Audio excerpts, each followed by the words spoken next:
In the next 48 hours, game developer Monolith and parent company Warner Bros. Interactive Entertainment hope to gain new insight into a top-secret, unannounced console-based MOBA game that is entering the final stages of development. They've invited 8 of North America's top professional MOBA players to their Seattle studios to take part in an unprecedented experiment, one that could play a critical role in the success of their game, Guardians of Middle-earth.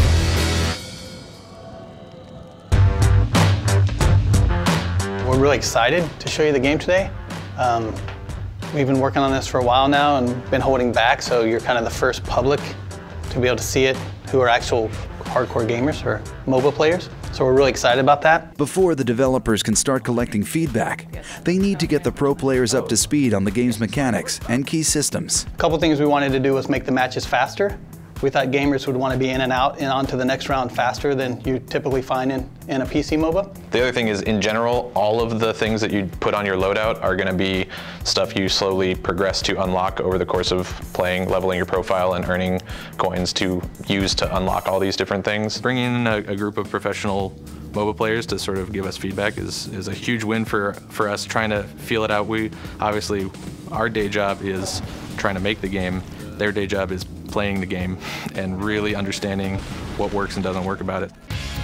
So like Gandalf, for example, is like a really good beginner guy because he does a lot of AoEs. So one thing we'll probably do, I think we've talked about it at least, is like mark guys, whether they're sort of beginner or like medium or hard guys to play. We really hope to make Guardians of Middle-earth a more fast-paced game since it's on the console.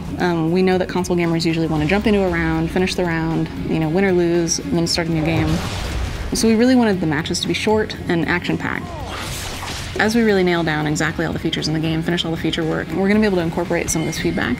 And I think also just the perspectives and information that we've gotten from these guys will really help us, in this finishing phase to decide what to focus on and what not to. The goal from the beginning was to make sure that this thing actually satisfies the most hardcore play. And then priority 2 is, okay, now make it the easiest ramp on as possible for new people.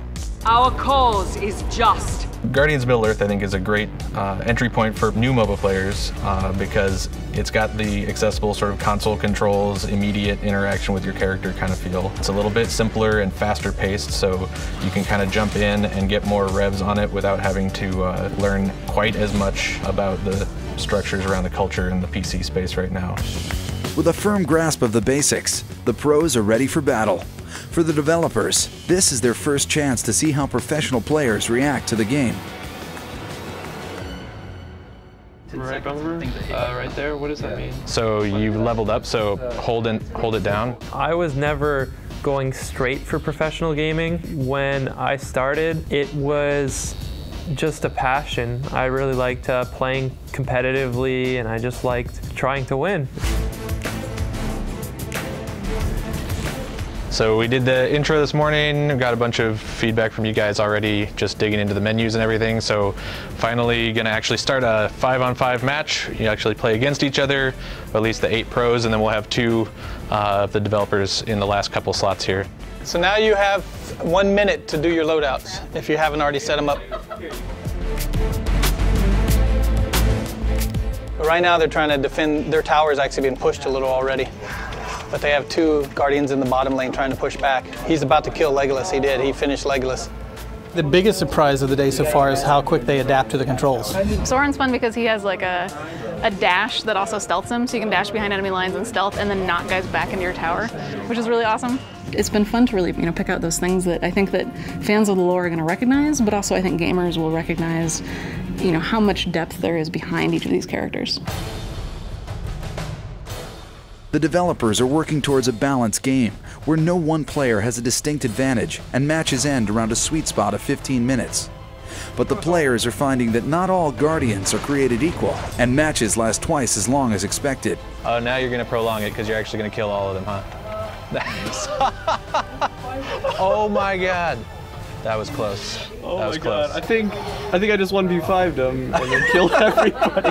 I started playing games, well, I wouldn't say professionally, but I started playing games a lot as an escape from reality, I guess, and now it is the reality, so I'm quite happy with that.